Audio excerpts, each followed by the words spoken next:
In the autumn of 1857, something happened in Little Rock, Arkansas, that the local authorities buried so deep, it took over a century for whispers to surface.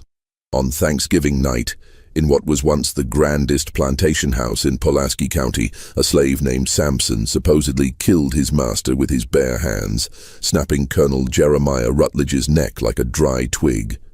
But here's what makes this story different from other tales of slave rebellion. Witnesses claimed Samson's strength that night was inhuman. Strong enough to crush a man's skull with one hand, bend iron tools into pretzel shapes, and leave handprints pressed so deep into oak beams they're still visible today. The official records were sealed, the witnesses silenced, and the entire incident scrubbed from local newspapers. What really happened on Rutledge Plantation that Thanksgiving? And why did 3 separate county officials spend the rest of their lives claiming that what they saw that night defied all natural explanation? Before we continue with the story of Samson and the secrets buried beneath Rutledge Plantation, if you're fascinated by these forgotten chapters of American history, hit that subscribe button and let us know in the comments what state you're listening from, because tonight's tale might be closer to your hometown than you think. The story begins in the heart of Arkansas Territory, 20 miles south of Little Rock, where the Arkansas River carved its lazy path through some of the richest bottomland cotton country in the South. By 1857, Rutledge Plantation had grown to encompass over 3,000 acres, worked by nearly 200 enslaved souls who lived in the shadow of Colonel Jeremiah Rutledge's imposing Greek Revival mansion. Rutledge himself was a man of contradictions. A Massachusetts-born lawyer who'd moved south in his 20s, drawn by the promise of easy wealth in cotton speculation. Unlike many plantation owners who were born into the system, Rutledge had chosen it, and perhaps because of that choice, he ruled his property with a methodical cruelty that shocked even his neighbors. He kept meticulous records of punishments, maintained detailed breeding charts for his human property, and was known throughout Pulaski County for his scientific approach to slave management. The enslaved community at Rutledge Plantation lived in 2 distinct quarters, the field hands in rough-hewn cabins near the river, and the house servants in slightly better accommodations closer to the main house. It was a world of whispered conversations, hidden knowledge, and survival strategies passed down through generations. The older slaves spoke of better times under Rutledge's predecessor, a gentler man who'd sold out when the colonel arrived with northern capital and southern ambitions. Among this community, Samson stood apart, not because of his size, though at 6 feet 4 inches, he towered over most men of his era, but because of his strange history. Rutledge had purchased him 3 years earlier from a bankrupt plantation in Louisiana, and the bill of sale listed unusual details. Strong constitution, unusual physical capabilities, possible medical anomaly. Buyer assumes all risks. The seller, a Frenchman named Boudreau, had been eager to part with Samson despite his obvious value as a field hand. Samson never spoke of his previous life, but the other slaves noticed things. He could work 16-hour days in the cotton fields without showing fatigue. He could lift cotton bales that normally required 2 men. His hands, when examined closely, showed calluses so thick and developed they looked almost like horn. The plantation blacksmith, an enslaved man named Jupiter, swore that Samson could bend horseshoes with his bare hands, though he was careful never to display such abilities where the overseer might see. But it wasn't just physical strength that set Samson apart. There was an intelligence in his eyes, a literacy carefully hidden that suggested education far beyond what any slave was permitted to possess. Late at night, some claimed to see him scratching symbols in the dirt outside his cabin, not English letters, but something else entirely. Something that looked almost like formulas. Colonel Rutledge took a particular interest in Samson, though not out of kindness. The colonel had heard rumors about the slave's unusual capabilities and saw an opportunity for both profit and scientific inquiry. Rutledge fancied himself a man of learning, a subscriber to phrenology journals and agricultural periodicals that discussed the natural variations in human specimens. He began conducting what he called strength assessments on Samson. timing his work, measuring his output, and documenting his capabilities in leather-bound journals kept locked in his study. These sessions took place in the plantation's old carriage house, away from prying eyes. Rutledge would have Samson lift increasingly heavy objects, anvils, tree trunks, even sections of iron machinery, while he took notes and made calculations. The colonel was particularly fascinated by what appeared to be Samson's ability to work without fatigue, often pushing him for hours beyond the point where normal men would collapse. By autumn of 1857, these assessments had taken on a darker tone. Rutledge had begun inviting guests to witness what he called his demonstrations. Wealthy planters from neighboring counties who came to see the slave who could allegedly perform feats of impossible strength. Some of these demonstrations involved lifting contests. Others required Samson to bend iron bars or break thick wooden planks with his bare hands. But as Thanksgiving approached, something began to change in Samson's demeanor. The other slaves noticed it first, a tension in his movements, a distant look in his eyes, as if he were calculating something. Jupiter, the blacksmith, later told investigators that Samson had begun asking strange questions about the plantation's layout, about Colonel Rutledge's habits, about which of the house servants had access to which parts of the mansion. The Rutledge household was preparing for what the colonel planned to be his grandest Thanksgiving celebration yet. He'd invited over 40 guests from as far away as Memphis and New Orleans, including several who'd specifically requested to see his remarkable specimen. The menu had been planned for weeks, with special delicacies ordered from as far away as Baltimore. Most importantly, Colonel Rutledge had planned a special after-dinner demonstration featuring Samson, one that he promised would astound his guests and cement his reputation as Arkansas's most forward-thinking plantation owner. What Rutledge didn't know was that Samson had been listening. The house servants, moving invisibly through the mansion as they prepared for the celebration, had overheard conversations about the planned demonstration. More disturbing still, they'd glimpsed some of Colonel Rutledge's private journals, left carelessly open in his study. The entries they'd seen spoke of terminal experiments and ultimate strength limitations and acceptable losses in the name of scientific advancement. As Thanksgiving Day, 1857, dawned crisp and clear over the Arkansas bottomlands, both Colonel Rutledge and Samson were making their final preparations.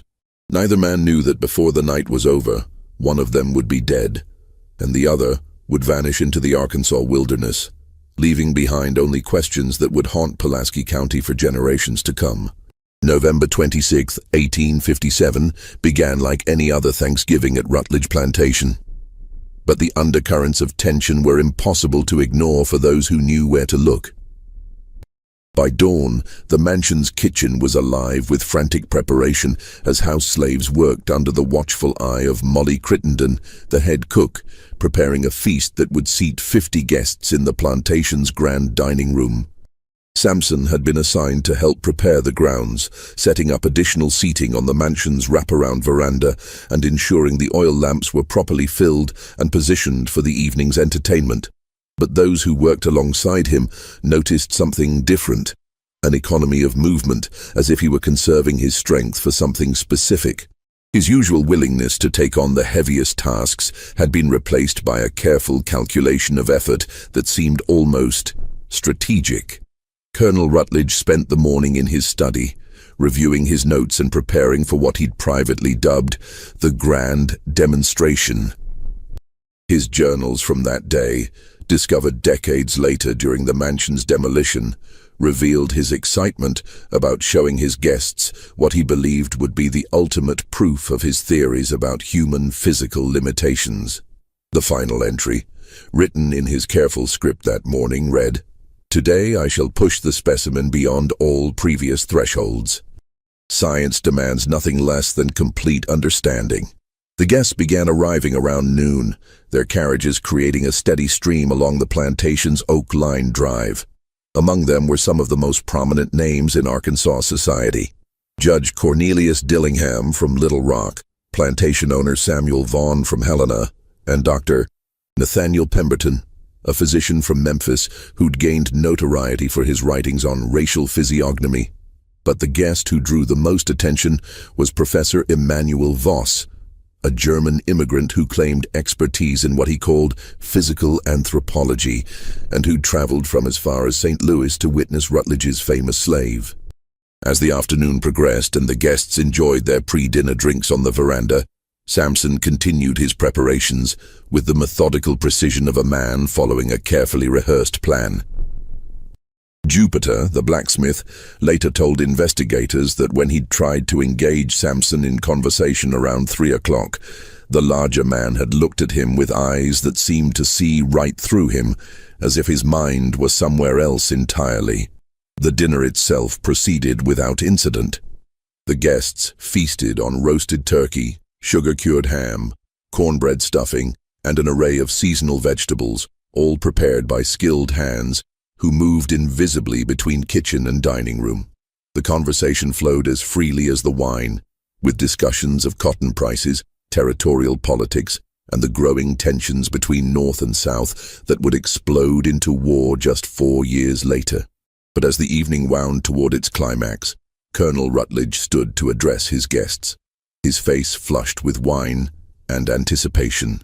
"Gentlemen," he announced, his voice carrying over the murmur of conversation, "tonight you will witness something that challenges everything we thought we knew about the limits of human capability. My specimen, Samson, will demonstrate feats that would have been considered impossible just a generation ago." The guests followed Rutledge out to the old carriage house, their voices excited and skeptical in equal measure. Torches had been arranged around the building's perimeter, casting dancing shadows against the weathered wooden walls. Inside, the space had been cleared except for an array of testing apparatus, iron bars of various thicknesses, wooden beams, and what appeared to be sections of railroad iron arranged on heavy wooden blocks. Samson was already waiting inside, his massive frame silhouetted against the torchlight. But something about his posture, the way he held his shoulders, the angle of his head, suggested a readiness that went beyond mere physical preparation. Dr. Pemberton, the Memphis physician, later wrote in his private diary that looking at Samson that night was like looking at a spring wound to its breaking point, all controlled energy waiting for release. Colonel Rutledge began with his usual demonstrations. Samson lifted weights that should have been impossible for any man, bent iron bars that should have required machinery, and split thick oak beams with his bare hands while the guests watched in amazement. Professor Voss took copious notes, muttering in German and occasionally asking Rutledge to repeat certain tests. But as the evening progressed, Rutledge's demands became more extreme. He ordered Samson to lift heavier weights, bend thicker iron, break harder wood. The guests, initially impressed, began to show signs of discomfort as they realized they were witnessing what amounted to systematic torture disguised as scientific inquiry. It was Judge Dillingham who first noticed the change in Samson's expression. Around 10:30, as Rutledge ordered him to attempt lifting what appeared to be a section of railroad rail, something shifted in the slave's demeanor. The careful compliance, the measured responses, all of it vanished, replaced by something that made the judge step backward involuntarily. "Colonel," Dillingham said quietly, "perhaps we've seen enough for one evening." But Rutledge, caught up in the excitement of his demonstration and the attention of his guests, waved off the suggestion. "Nonsense. We're just reaching the truly interesting thresholds. Samson, I want you to attempt something we've never tried before." He gestured toward a massive piece of machinery that had been moved into the carriage house earlier that day. The iron flywheel from a cotton gin, weighing easily 400 pounds. For a long moment, Samson stared at the flywheel, then at Colonel Rutledge, then at the circle of expectant faces surrounding them. When he finally spoke, his voice was so quiet that several guests had to lean forward to hear him. "No, sir." The simple refusal hit the gathering like a physical blow. In the antebellum South, a slave's direct refusal of a master's command was unthinkable, a violation so complete it demanded immediate and violent response. But something in Samson's tone, in the way he held himself, gave everyone pause. Colonel Rutledge's face went through a spectrum of emotions: surprise, anger, and finally a cold fury that his guests had never seen before. "What did you say?" "I said no, sir." Samson's voice was still quiet, but there was something underneath it now. Something that made Professor Voss stop writing in his notebook and Judge Dillingham take another step backward. "You will do as I command," Rutledge said, his voice tight with rage. "Or you'll face consequences that will make our previous sessions seem like gentle encouragement." For a moment that stretched into eternity, the two men faced each other across the torch-lit space. Then Samson smiled, and several of the witnesses later swore that they'd never seen an expression more terrifying in their lives. "No, sir," he said one final time. "I don't believe I will." What happened next unfolded with a speed that left most witnesses struggling to process what they'd seen. Samson moved toward Colonel Rutledge with the fluid grace of a man half his size, covering the distance between them in 3 impossibly quick strides. Rutledge had time to raise his hands defensively, time to open his mouth in what might have been a shout or a plea, but no time to escape what was coming. The sound that followed, described by multiple witnesses as resembling a thick branch breaking in a strong wind, would haunt everyone present for the rest of their lives. Colonel Jeremiah Rutledge, master of 3,000 acres and nearly 200 human souls, died instantly as his neck snapped with an audible crack that seemed to echo in the sudden silence. But it wasn't just the killing that terrorized the witnesses, it was the ease of it. Samson had killed his master with no more effort than a normal man might use to break a stick for kindling. For a moment that felt frozen in time, he stood over Rutledge's body, his massive hands still positioned as if he were holding something delicate that had simply broken. Then he looked up at the circle of horrified faces, and when he spoke, his voice carried an intelligence and education that no slave was supposed to possess. "Gentlemen," he said with perfect diction and a slight accent that none of them could identify, "I suggest you leave now." The stampede that followed was anything but dignified. Prominent citizens of Arkansas society trampled each other in their haste to escape the carriage house, abandoning all pretense of social standing in their panic to reach their carriages and flee into the night. Within minutes, Rutledge Plantation was empty, except for the slaves in their quarters, the body of their former master, and Samson, who stood alone among the scattered testing apparatus and flickering torches. What happened in the hours that followed remains one of the great mysteries of that terrible night. The house slaves, terrified and uncertain, remained in their quarters until dawn. When they finally emerged, they found the carriage house empty, the torches burned out, and Colonel Rutledge's body gone. Samson had vanished as completely as if he'd never existed, leaving behind only the deep handprints pressed into the oak beams where he'd demonstrated his strength, and a plantation full of people who suddenly found themselves without a master, without direction, and without any idea what came next. But the disappearance of Samson and the body was only the beginning.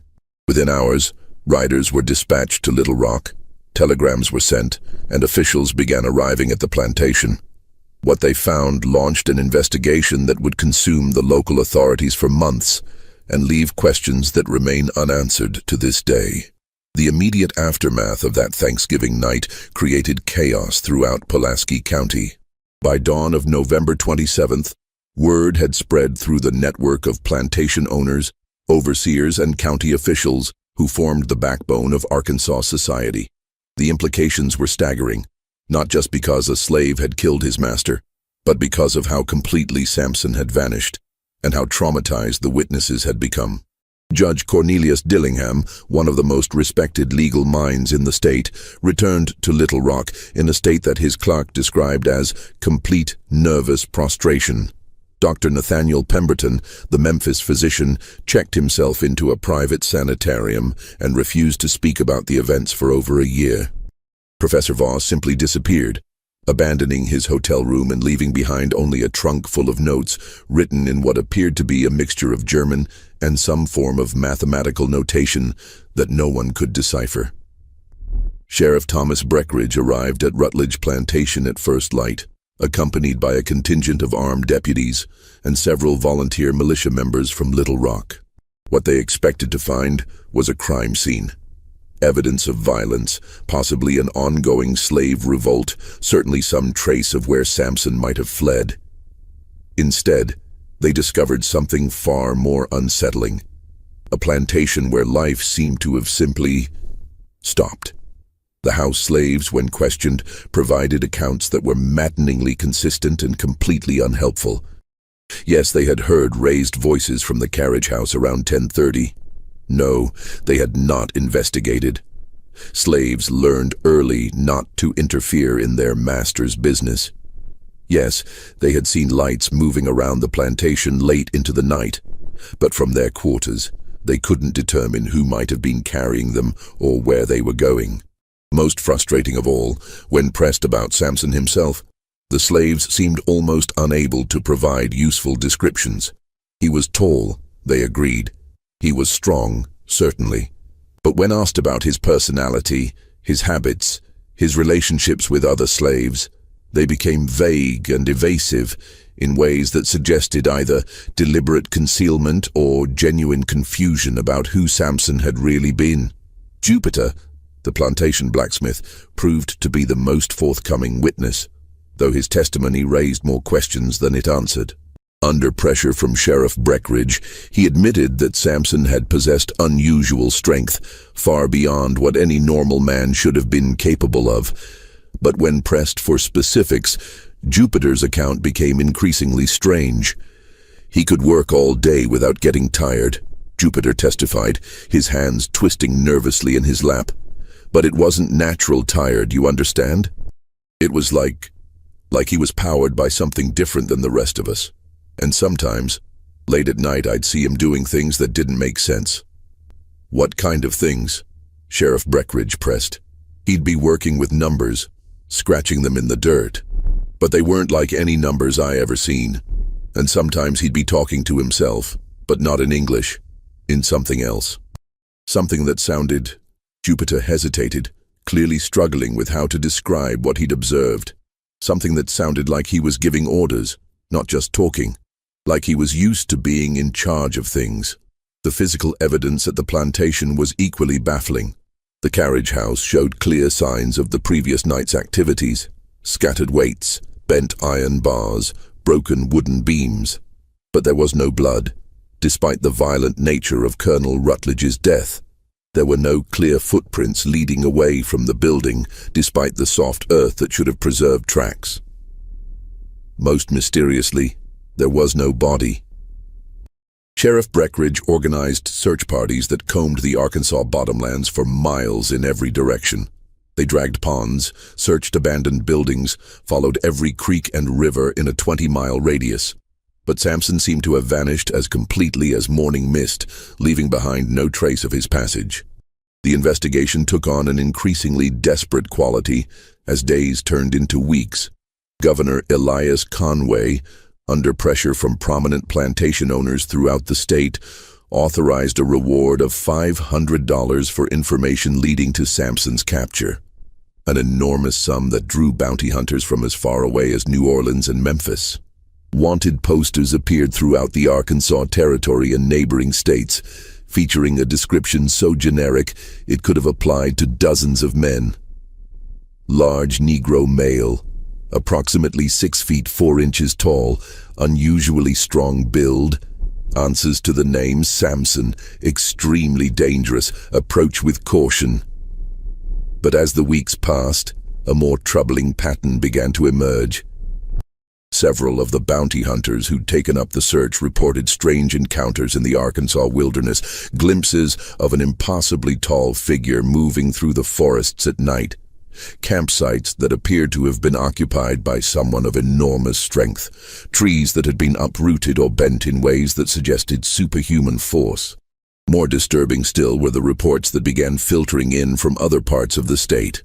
A plantation owner near Pine Bluff reported that his slaves had begun acting strangely, whispering among themselves and showing signs of what he called dangerous excitement. Another planter near Helena claimed that his overseer had quit suddenly after reporting that the slaves were talking about someone called the Strong Man, who was coming to set things right. By Christmas of 1857, the Samson investigation had become something of an embarrassment to Arkansas law enforcement.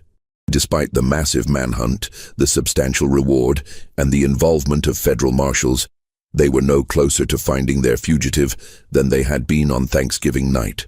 Worse, the case was beginning to attract unwanted attention from northern newspapers, which had begun running sensationalized accounts of the Arkansas Superman, who had supposedly killed his master and vanished into thin air.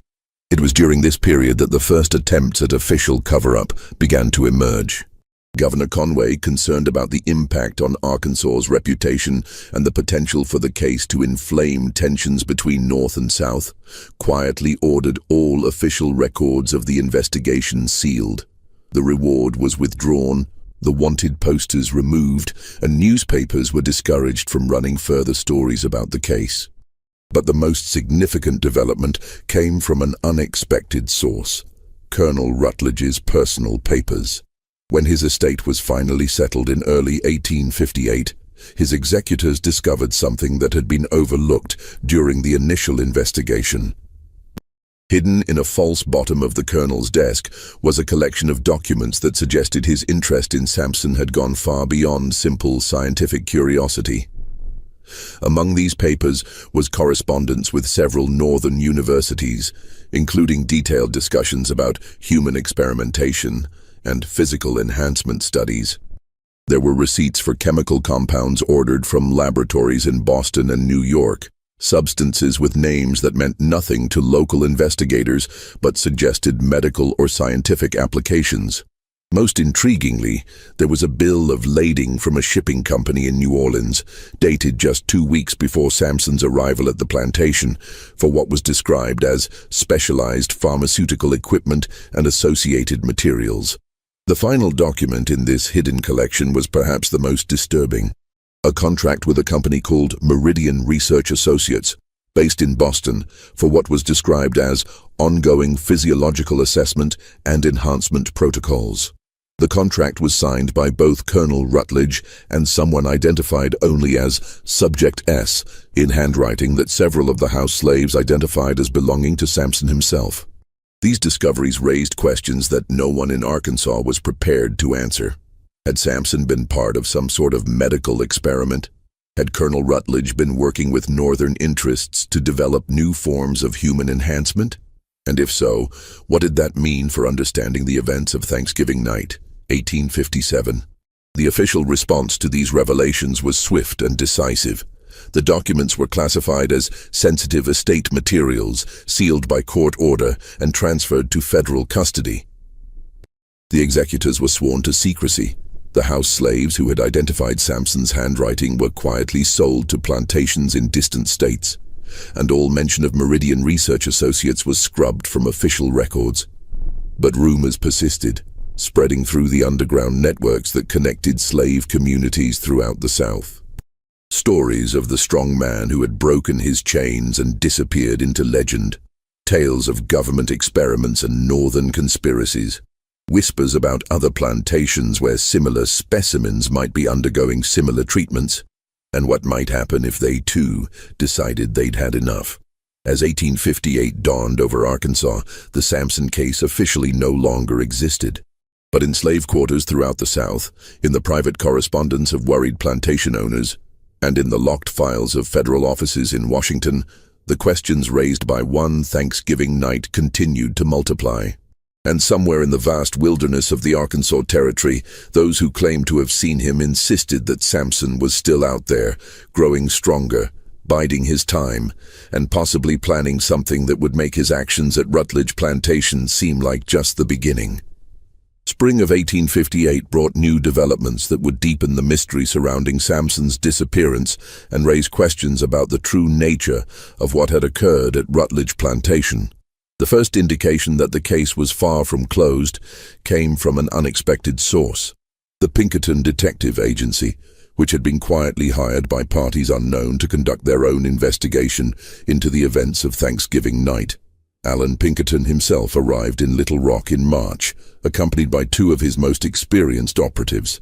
Unlike the local authorities, who had focused their efforts on tracking Samson's movements after the killing, the Pinkertons were interested in what had happened before his arrival at Rutledge Plantation. Their investigation would uncover a trail that stretched back through Louisiana, Mississippi, and eventually to a series of medical facilities in the Northeast that had been conducting what they euphemistically called human improvement research. The Pinkerton investigation began with the original bill of sale that had brought Samson to Arkansas. Detective James Hawthorne, posing as a potential slave buyer, traveled to Louisiana to interview the original seller, the Frenchman named Boudreaux. What he discovered was deeply unsettling. Boudreaux's plantation, located in the Bayou country south of New Orleans, had been the site of extensive medical experiments conducted under the auspices of what was called the Southern Health Initiative. The program, ostensibly designed to study diseases common among enslaved populations, had actually been testing various chemical compounds and medical procedures designed to enhance human physical capabilities. The Frenchman was nervous from the moment I mentioned Samson's name, Hawthorne wrote in his confidential report to Pinkerton. He kept insisting that he had disclosed all known risks in the bill of sale, that he bore no responsibility for what happened afterward. But when pressed, he admitted that Samson had been part of what he called the enhancement protocol for over 2 years before the sale. According to Boudreaux, the Southern Health Initiative had been funded by a consortium of northern investors who were interested in developing more efficient labor systems. The experiments involved exposing subjects to various chemical treatments, carefully monitored exercise regimens, and what were described as nutritional optimization protocols. Most subjects showed modest improvements in strength and endurance. A few showed dramatic changes, and a very few, like Samson, began to display capabilities that seemed to transcend normal human limitations. But there were side effects, Boudreaux had confided to the Pinkerton detective. The enhanced subjects began to show signs of independence.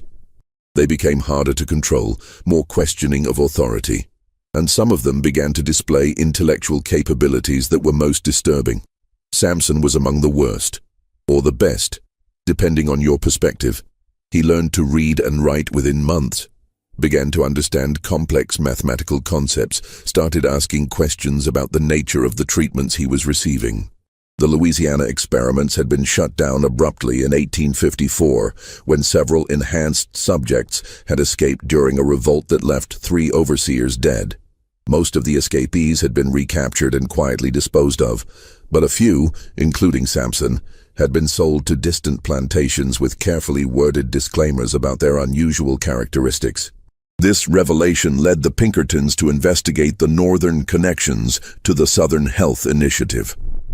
What they discovered was a network of medical facilities, research institutions, and private laboratories that had been conducting similar experiments throughout the 1840s and 1850s. The work was funded by a combination of private investors, government contracts, and what appeared to be military interests seeking to develop enhanced soldiers for potential future conflicts. The central figure in this network was Dr. Marcus Kleinman, a German immigrant who had established research facilities in Boston, Philadelphia, and Baltimore. Kleinman's work focused on what he called human optimization, using a combination of chemical treatments, physical conditioning, and psychological conditioning to create individuals with enhanced capabilities. His test subjects were drawn from prisons, immigrant populations, and, increasingly, enslaved individuals purchased specifically for experimental purposes. Detective Sarah Chen, one of Pinkerton's most skilled female operatives, infiltrated Kleinman's Boston facility by posing as a nurse seeking employment. Her reports revealed the scope and sophistication of the enhancement program. The facility maintains detailed records on over 200 subjects who have undergone various levels of enhancement treatment, she wrote. The success rate varies dramatically depending on the subject's physical condition, psychological profile, and what they refer to as genetic compatibility factors. Successful subjects show increases in physical strength ranging from 50% to, in extraordinary cases, over 300% of baseline human capability. But the most disturbing discovery came from Chen's access to Kleinman's private correspondence. The doctor had been in regular communication with Colonel Rutledge, receiving detailed reports on Samson's progress and providing guidance on how to maximize the subject's capabilities. More alarming still, the letters revealed that Rutledge's Thanksgiving demonstration had been planned in coordination with Kleinman as the ultimate test of Samson's enhancement. "The subject has reached the limits of our current understanding," one of Kleinman's letters read. "The demonstration you have planned will provide crucial data about the psychological breaking points of enhanced subjects. We must understand what happens when they are pushed beyond all reasonable limits. The implications for future military applications are enormous." The final piece of the puzzle came from an unexpected source. Jupiter, the plantation blacksmith, who had maintained contact with several of the Pinkerton operatives through a network of free blacks in Little Rock. In late April, Jupiter provided information that suggested Samson had not simply vanished, but had been preparing for his escape for months. He had been making arrangements, Jupiter revealed during a clandestine meeting. There were people who knew about him, people who had been waiting for the right time. The night he killed the colonel wasn't random, it was planned, and there were others involved, people who helped him get away. This revelation led to a broader investigation of what appeared to be an underground network dedicated to helping enhanced subjects escape from their captivity. The network, which called itself the Freedom Chain, included abolitionists, free blacks, and even some sympathetic whites who had become aware of the enhancement experiments and viewed them as an abomination that went beyond even the normal horrors of slavery. The Freedom Chain had been operating since the early 1850s, helping escaped enhanced subjects reach safe havens in Canada, Mexico, or remote areas of the American wilderness. They had developed sophisticated methods for covering tracks, providing false identities, and, most importantly, helping the enhanced subjects learn to control their abilities in ways that would allow them to blend into normal society. But the most shocking revelation came in May of 1858, when Detective Hawthorne uncovered evidence that the Freedom Chain had been infiltrated by foreign agents. Documents found in a raid on a suspected safe house in Memphis revealed correspondence with British and French intelligence operatives who were interested in learning about American enhancement technologies. "The implications are staggering," Pinkerton wrote in his final report to his mysterious clients. "The enhancement program has not only created individuals with capabilities that exceed normal human limitations, but it has also attracted the attention of foreign powers who see potential military applications. If subjects like Samson have been successfully extracted to foreign territory, we may be facing a situation where America's enemies possess capabilities that we do not fully understand or control." The Pinkerton investigation was quietly terminated in June of 1858, its findings classified and its operatives reassigned to other cases. But the questions it had raised continued to reverberate through certain circles in Washington, where military officials and government researchers began to grapple with the implications of what they had learned. Meanwhile, reports continued to filter in from throughout the Arkansas Territory and beyond. Sightings of an impossibly tall, impossibly strong figure moving through the wilderness. Stories from remote settlements about a mysterious benefactor who had helped escaped slaves reach freedom. Tales from Native American tribes about a man who could outrun horses and bend iron with his bare hands, but who spoke with intelligence and kindness rather than the savage fury that many expected from someone of his capabilities. And in the ruins of what had once been Rutledge Plantation, now abandoned and slowly being reclaimed by the Arkansas wilderness, visitors reported strange phenomena. Deep handprints in oak beams that seemed to grow more distinct rather than fading with time. Areas where the very ground seemed to have been compressed by enormous force. And sometimes on quiet nights when the wind was still, the sound of someone moving through the old carriage house, as if a massive figure were testing his strength against invisible weights. As summer gave way to autumn in 1858, 1 year after the Thanksgiving night that had changed everything, the mystery of Samson had evolved from a local manhunt into something much larger and more complex. The questions were no longer just about where he had gone, but about who he really was, what had been done to him, and what his escape might mean for a nation that was already fracturing along lines of slavery, freedom, and the fundamental question of what it meant to be human. Just when we thought we'd seen it all, the horror in Arkansas intensifies. If this story is giving you chills, share this video with a friend who loves dark mysteries, hit that like button to support our content, and don't forget to subscribe to never miss stories like this. Let's discover together what happens next, because the most terrifying revelations are yet to come. The autumn of 1858 brought a series of incidents that would forever change how the Samson case was understood and feared by those in positions of power. What began as isolated reports of strange occurrences throughout Arkansas and neighboring states gradually coalesced into a pattern that suggested something far more organized and dangerous than a single fugitive slave hiding in the wilderness. The first major incident occurred in October, near the town of Camden in southern Arkansas. A plantation owned by Marcus Henley, one of the state's most prominent cotton producers, experienced what witnesses described as a night of impossible terror. Henley had recently acquired 3 new slaves from a Louisiana dealer, men who bore the same mysterious markings in their bill of sale that had once described Samson: unusual physical capabilities and possible medical anomaly. On the night of October 15th, these 3 men, identified in plantation records only as Caesar, Goliath, and Titan, simultaneously broke free from the plantation's most secure holding facility. But this wasn't a typical escape attempt. According to the surviving overseer, James Huckabee, the 3 men didn't break the locks on their shackles. They broke the shackles themselves, twisting solid iron bands apart with their bare hands as if they were made of clay. "I've been managing slaves for 20 years, Huckabee testified to investigators, "and I've never seen anything like what happened that night. These men moved like they could see in the dark, coordinated like they'd been planning this for years instead of days. And the strength, God help me, the strength was inhuman." The 3 enhanced slaves had systematically destroyed every piece of restraint equipment on the plantation, not just their own bonds, but every chain, every lock, every iron bar that could be used to confine human beings.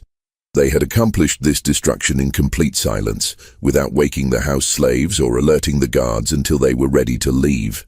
When they finally departed, they took with them not just their own freedom, but detailed maps of the local area that they had somehow acquired, along with supplies that suggested they were planning a much longer journey than a simple escape to the next county. But the Camden incident was just the beginning. Within weeks, similar reports began arriving from plantations throughout the region. In Mississippi, 2 enhanced subjects escaped from a research facility near Natchez, leaving behind equipment that had been twisted into abstract sculptures of bent metal and broken wood. In Louisiana, a group of 4 enhanced individuals broke free from what was supposed to be an escape-proof holding facility, but not before systematically destroying every document and research note related to the enhancement program. The pattern was clear and terrifying. The enhanced subjects weren't just escaping randomly. They were being coordinated, directed by some central authority that knew exactly where they were being held and exactly how to free them. More disturbing still, they seemed to possess intelligence about the enhancement program itself, targeting specific facilities and destroying specific types of evidence with a precision that suggested inside knowledge. Dr. Marcus Kleinman, the German researcher who had been instrumental in developing the enhancement protocols, arrived in Little Rock in November to consult with federal authorities about the growing crisis. His assessment was grim and increasingly panicked. "We are dealing with subjects who have been fundamentally altered, not just physically but intellectually. he reported in a classified briefing to military officials. The enhancement process appears to have created individuals with capabilities that extend far beyond our original parameters. They are displaying strategic thinking, coordination abilities, and problem-solving skills that suggest we may have inadvertently created a form of enhanced intelligence. Kleinman's most disturbing revelation concerned the psychological profiles of enhanced subjects. According to his research, the chemical and physical treatments that increased their strength and endurance also appeared to break down certain mental barriers that normally limited human potential. Enhanced subjects showed increased memory capacity, faster learning abilities, and most troubling of all, what appeared to be a form of shared consciousness that allowed them to coordinate their actions across vast distances. We believe, Kleinman admitted in his classified report, that we may have accidentally created a new form of human being, one that views ordinary humans not as equals, but as inferior. The implications for social control, for the entire structure of our society, are catastrophic. Meanwhile, the search for Samson himself had taken on new urgency as authorities began to suspect that he was not just another escaped subject, but possibly the coordinating intelligence behind the growing network of enhanced individuals. Reports from throughout the Arkansas Territory described sightings of an impossibly tall figure who appeared at plantations and research facilities in the days before mass escapes occurred, as if he were conducting reconnaissance missions to plan future operations. Thomas Beauregard, a bounty hunter who had been tracking enhanced subjects since the Camden incident, provided the most detailed account of an encounter with what he believed was Samson himself. In late November, while following tracks near the Buffalo River in northern Arkansas, Beauregard claimed to have come face to face with the fugitive in a remote canyon. He was standing on a ledge about 30 feet above me, Beauregard reported to federal marshals, and I knew immediately that this wasn't someone I could take alive. The size of him was inhuman. He had to be close to 7 feet tall and built like he could tear a tree out of the ground, but it wasn't his size that scared me, it was his eyes. He looked at me like he was calculating exactly how long it would take to kill me and whether it was worth the effort. According to Beauregard, Samson had spoken to him in perfect English, with an accent that suggested extensive education. He told me that I was hunting the wrong prey, the bounty hunter recalled. He said that men like him weren't the problem, we were. He said that for too long, people had been treated like property, like animals to be experimented on and discarded. He said that was going to change, whether we wanted it to or not. The encounter had ended without violence, but only because Samson had chosen to leave rather than fight. He just stepped backward off that ledge, Beauregard reported, and when I climbed up to see where he'd gone, there was nothing. No tracks, no sign he'd ever been there. Just those deep handprints in the rock where he'd been gripping the stone. By December of 1858, the enhanced subject situation had escalated to the point where President James Buchanan was receiving regular briefings about what his advisors had begun calling the Samson crisis. The implications were staggering, not just for the immediate security concerns, but for the broader questions about human experimentation, states' rights, and the fundamental nature of freedom and slavery that were already tearing the country apart. Military officials began developing contingency plans for what they called enhanced subject containment operations, but their planning was complicated by a disturbing realization. They had no clear understanding of exactly how many enhanced individuals had been created over the years, where they all were, or what their ultimate capabilities might be. The various research programs had been conducted in secret, with minimal coordination and virtually no central record-keeping. "We may be facing a situation," wrote General Winfield Scott in a classified memo to the War Department, "where our own scientific ambitions have created a threat that we are fundamentally unprepared to address." These enhanced subjects appear to possess not only superior physical capabilities, but also tactical intelligence that makes them extremely difficult to track or contain. If they are indeed being coordinated by a central authority, possibly this Samson figure, then we may be dealing with what amounts to an insurgency led by individuals who are virtually superhuman. The final incident of 1858 occurred on New Year's Eve at a remote research facility in eastern Tennessee. The facility, operated under military auspices and hidden in the Cumberland Mountains, had been conducting enhancement experiments on volunteer soldiers who had been promised improved strength and endurance in exchange for their service. The program had been so classified that even President Buchanan was unaware of its existence. On the night of December 31st, the facility was attacked by what survivors described as a coordinated force of enhanced individuals led by someone matching Samson's description. The attack was not a chaotic assault, but a precisely planned military operation that suggested extensive reconnaissance and tactical planning. "They knew exactly where everything was," reported Major William Crittenden, the facility's commanding officer. "They disabled our communications first, then systematically destroyed all research materials and freed every test subject.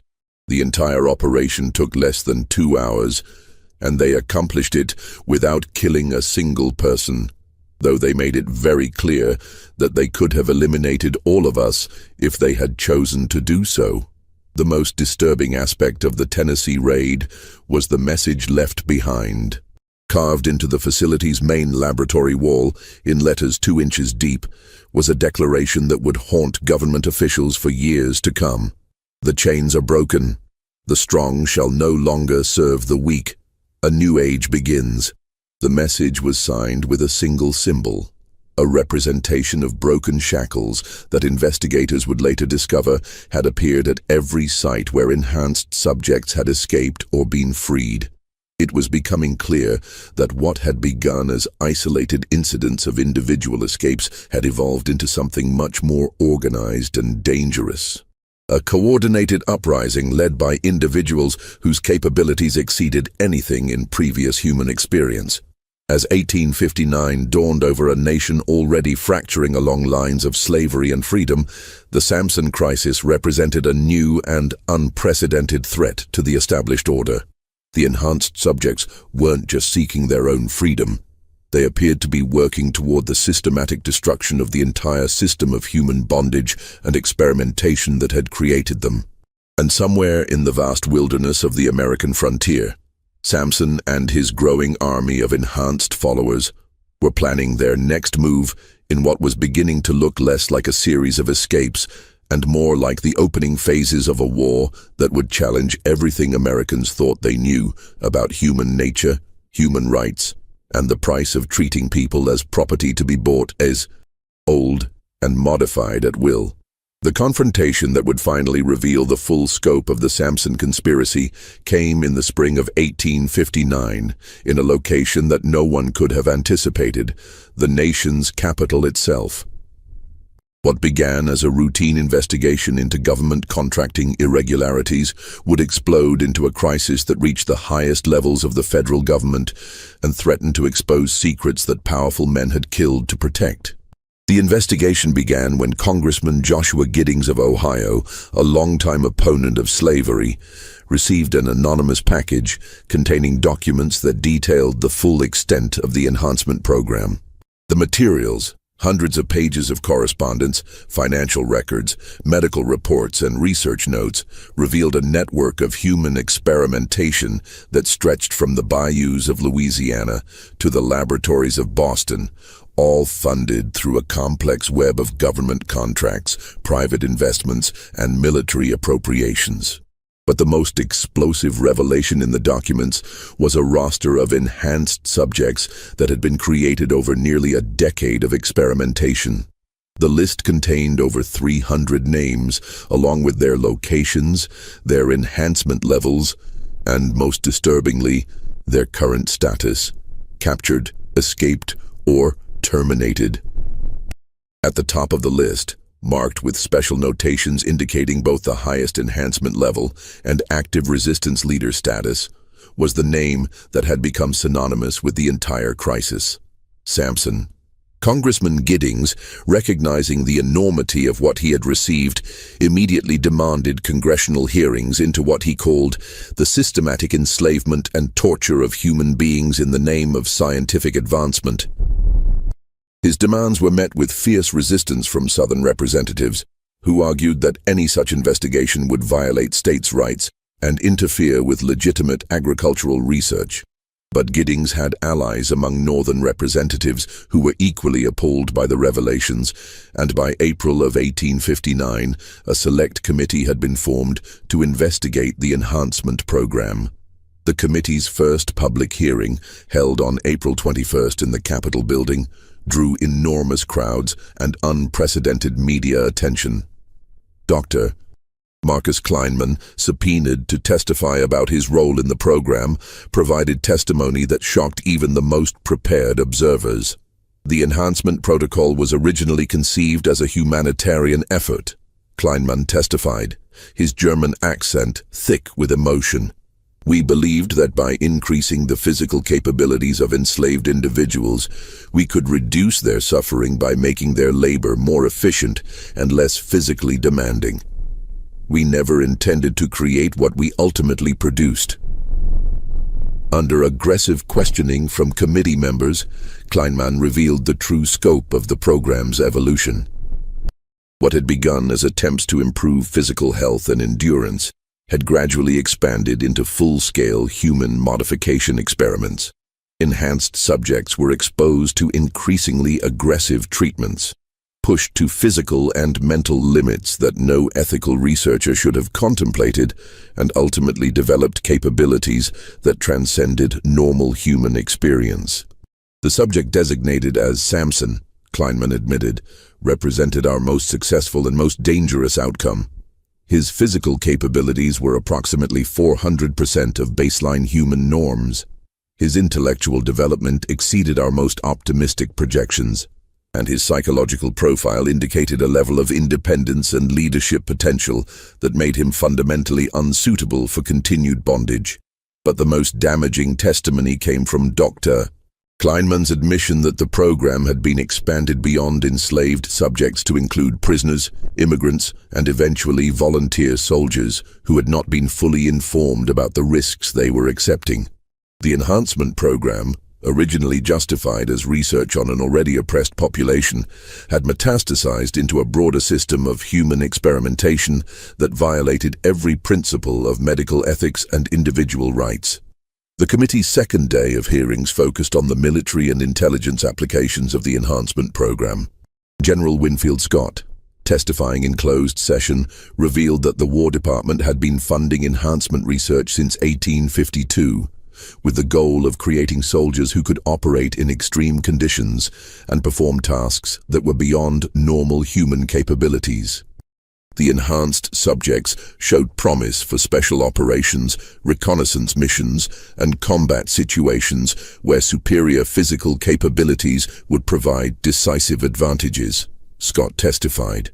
However, we quickly discovered that the psychological changes that accompanied physical enhancement made these subjects unsuitable for military discipline.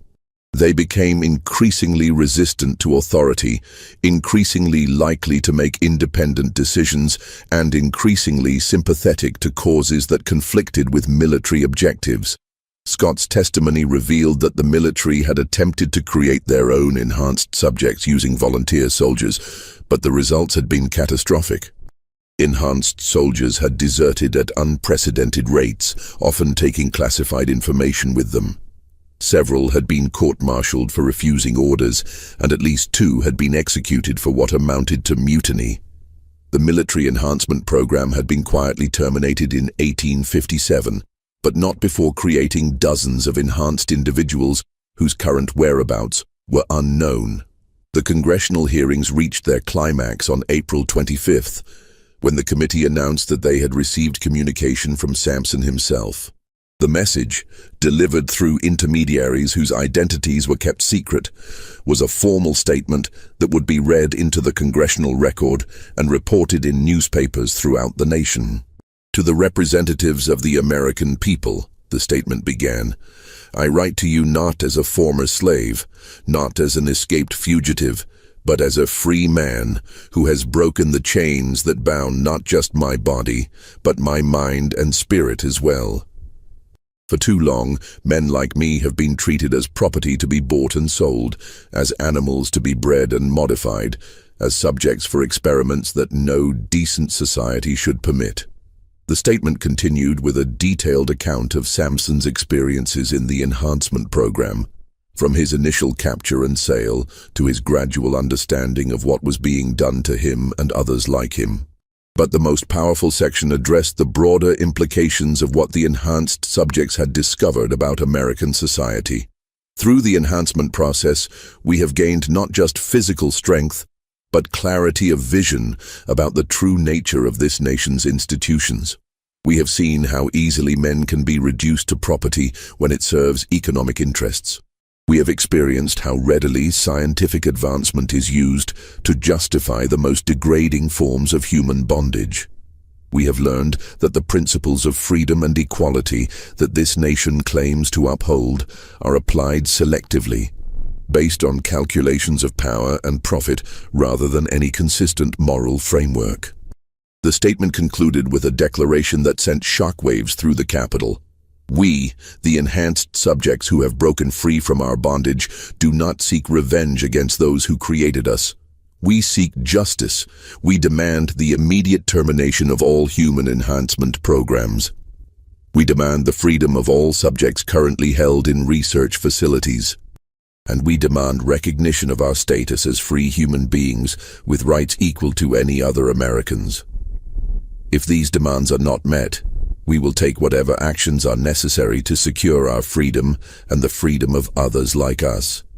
The message was signed not just by Samson, but by over 50 other enhanced subjects, creating what amounted to a formal declaration of independence from a group of individuals who possessed capabilities that made them extraordinarily dangerous if they chose to use violence to achieve their goals.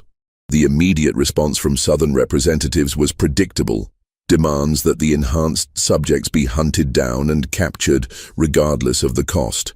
But Northern representatives, already sympathetic to abolitionist causes, saw the enhanced subjects' demands as fundamentally just, even if their capabilities made them frightening. The divide over how to respond to the Samson crisis became yet another factor pushing the nation toward civil war. President Buchanan, facing pressure from all sides, authorized a massive manhunt for enhanced subjects throughout the nation. Military units were deployed to search territories where enhanced subjects were believed to be hiding. Bounties were increased to unprecedented levels, and a special federal task force was created to coordinate the capture or elimination of what government officials were now calling enhanced insurgents. But even as these measures were being implemented, reports began arriving that suggested the enhanced subjects were no longer simply hiding in the wilderness. Sightings were reported near major cities: Washington, Philadelphia, New York, Charleston. Enhanced individuals were apparently conducting reconnaissance missions in urban areas, gathering intelligence about government facilities, military installations, and research centers. The climax of the crisis came on May 15, 1859, when Samson himself appeared in Washington, D.C. He didn't attempt to hide or operate in secret. He walked openly through the streets of the capital, his massive frame and impossible height making him unmistakable to anyone who saw him. Witnesses reported that he moved with complete confidence, as if he had no fear of capture or confrontation. His destination was the Capitol building itself, where he requested a meeting with the Congressional Committee investigating the enhancement program. The request was, of course, denied. Samson was a fugitive slave wanted for murder, not a legitimate political representative. But his mere presence in the nation's capital sent a message that was impossible to ignore.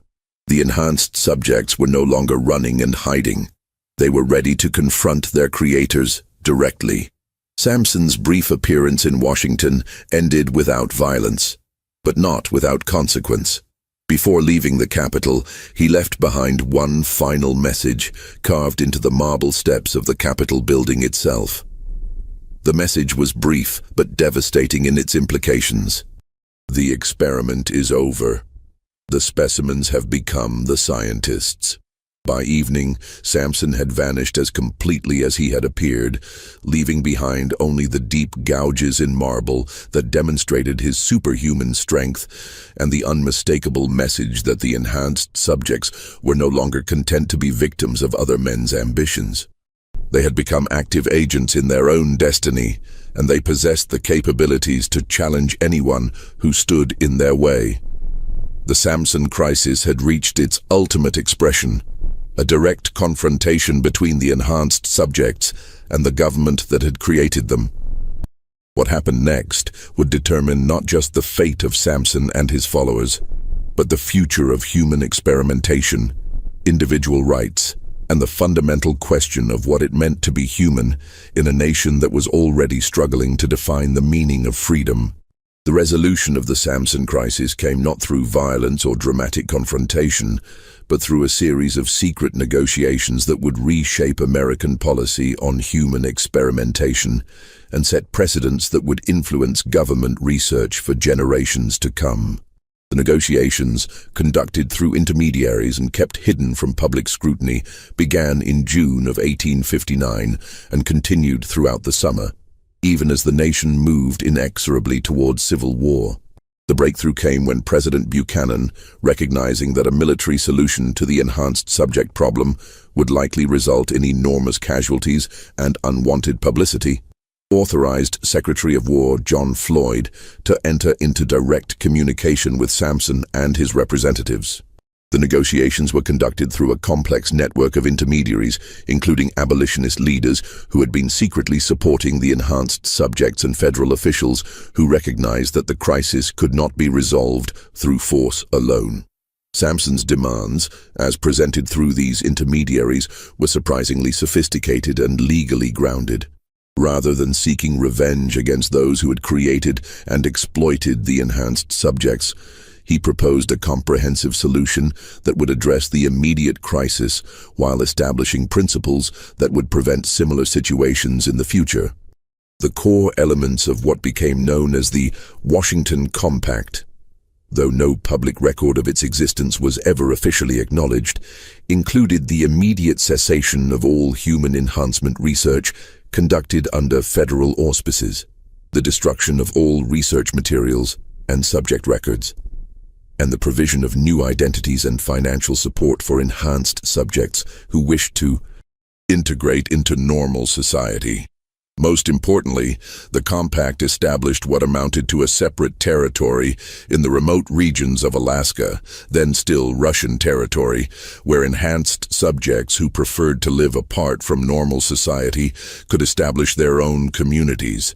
The arrangement was facilitated through complex international negotiations that involved Russian officials who were eager to establish American goodwill before the eventual sale of Alaska to the United States.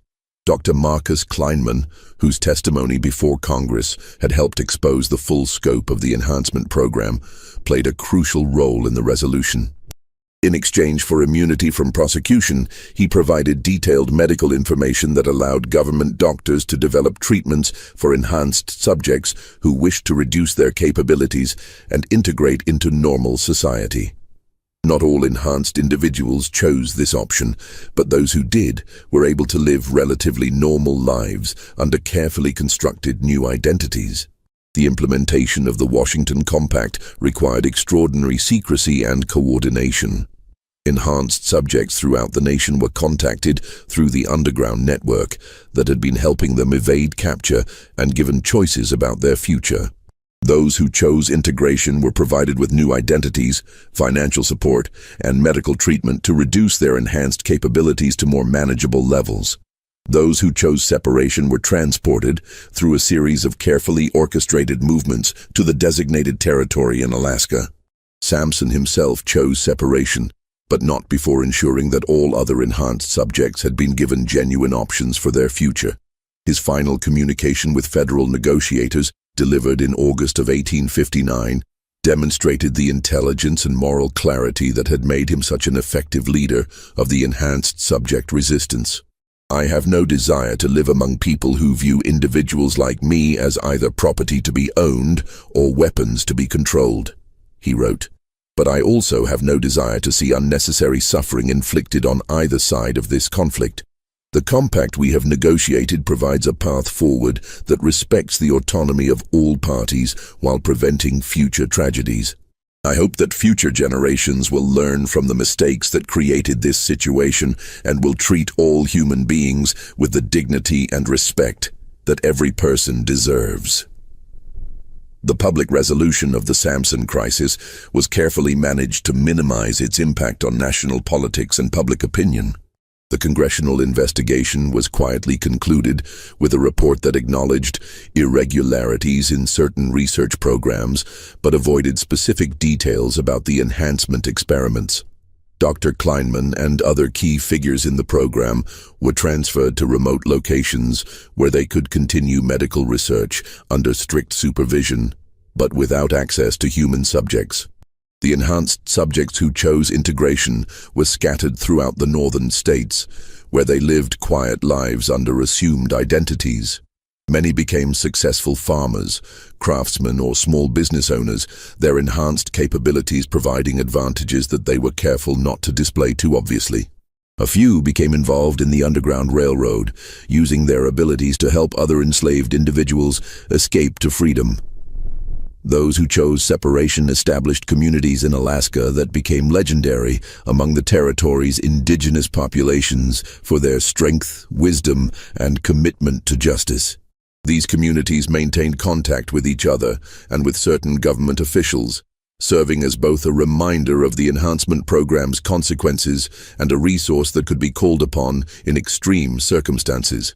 The most lasting impact of the Samson crisis was its effect on federal policy regarding human experimentation. The Washington Compact included provisions that established the first formal ethical guidelines for government-sponsored medical research, principles that would eventually evolve into the modern system of informed consent and human subjects protection. While these guidelines were initially kept secret, they influenced government research practices and helped prevent similar crises in future decades. The Civil War, which began less than 2 years after the resolution of the Samson crisis, overshadowed the enhancement program in public memory. The massive casualties and social upheaval of that conflict made the story of a few dozen enhanced individuals seem relatively minor by comparison.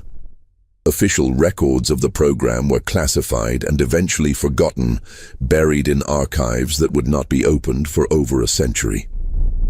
But the impact of Samson and the enhanced subjects extended far beyond the immediate resolution of their crisis.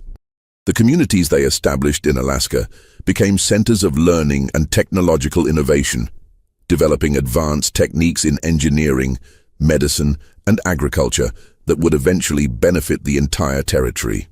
Several of the enhanced subjects who chose integration became important figures in the abolitionist movement, using their capabilities and their unique perspective to help end the system of slavery that had made their own exploitation possible.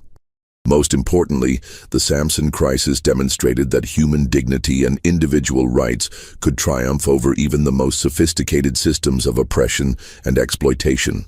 The enhanced subjects had not just escaped from their bondage, they had fundamentally challenged the assumptions that made such bondage possible in the first place. As the years passed and the details of the enhancement program faded from official memory, the story of Samson became legend rather than history. But in certain circles, among researchers who studied government ethics, among civil rights advocates who fought against medical exploitation, among indigenous communities in Alaska, who remembered the strange but honorable neighbors who had settled among them, the memory of the enhanced subjects served as a reminder of both humanity's capacity for cruelty and its potential for redemption.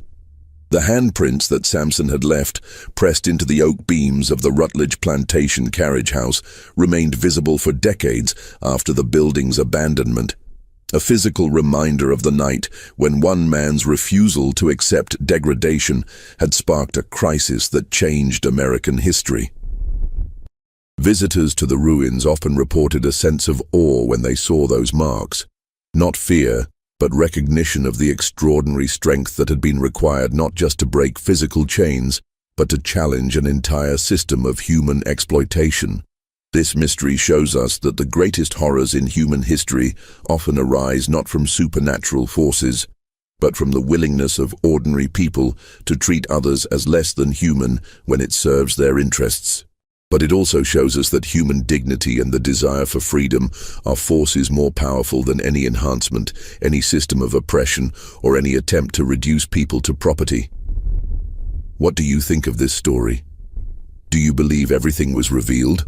Or are there still secrets buried in the archives of our government?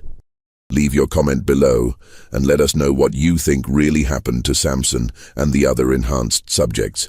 If you enjoyed this tale of hidden history and human resilience, subscribe to our channel, hit the notification bell, and share this story with someone who appreciates the complex and often disturbing truths of America's past.